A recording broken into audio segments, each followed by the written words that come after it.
পঞ্চম শ্রেণীর শিক্ষার্থীরা তোমাদের প্রাথমিক গণিত বইয়ের ৮৮ পৃষ্ঠার যে দশমিক ভগ্নাংশ অধ্যায়ের অনুশীলনের ৭ ক্ষয়ের আমরা আজকে কাজ করব ১৫ নম্বর। কি বলছে একটু শোনো। ৩.25 মিটার লম্বা একটি লোহার খণ্ডের ওজন ১৫.৬ কেজি। একটি লোহার খণ্ড, এটা একটা লোহার মনে দণ্ড, হ্যাঁ খণ্ড, লোহার খণ্ড, এটা হলো লোহার খণ্ড। খেয়াল করো একটু কথাটা। আচ্ছা, এটার তোমার ওজন হলো 15.৬ কেজি। আর এই দণ্ডটি তোমার লম্বায় হলো 3.25 মিটার। আচ্ছা, এরপর কি বলছে আমাদেরকে, আমরা পরের লাইনে যাই। লোহার খণ্ডের প্রতি মিটারের ওজন কত নির্ণয় করো।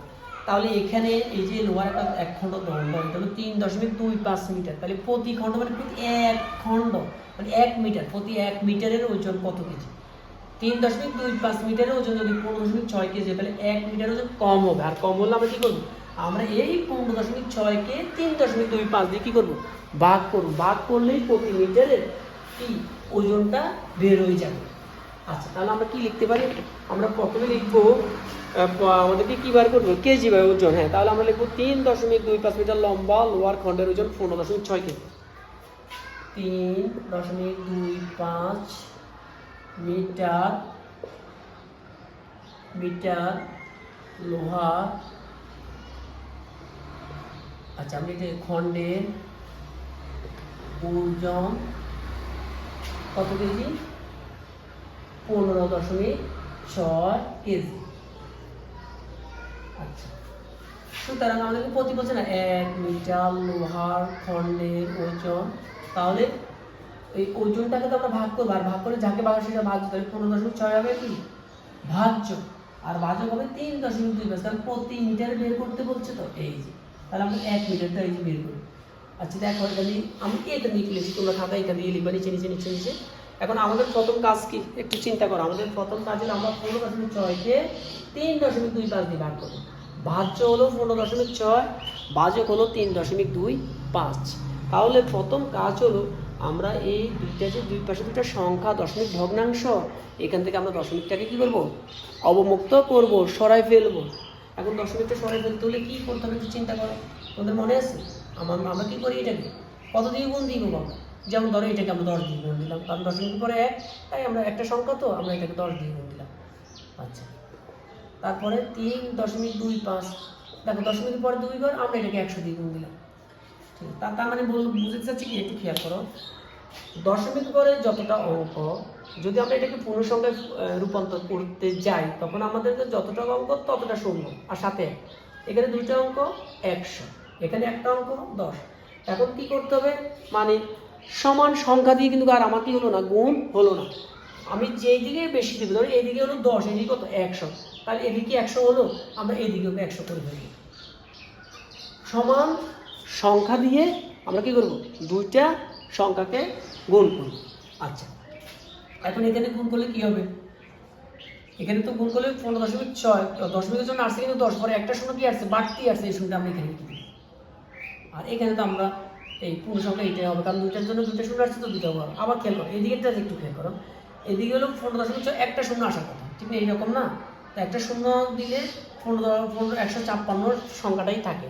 যে শূন্যটা আমরা এদের কারণে দিলাম, এদিকের কারণে অতিরিক্ত একটা যে শূন্য দিলাম, এই শূন্যটা আমরা এখানে দিলাম। এবার আমরা ভাগ করব, 325কে আমরা উপর নিচে ভাগ করব।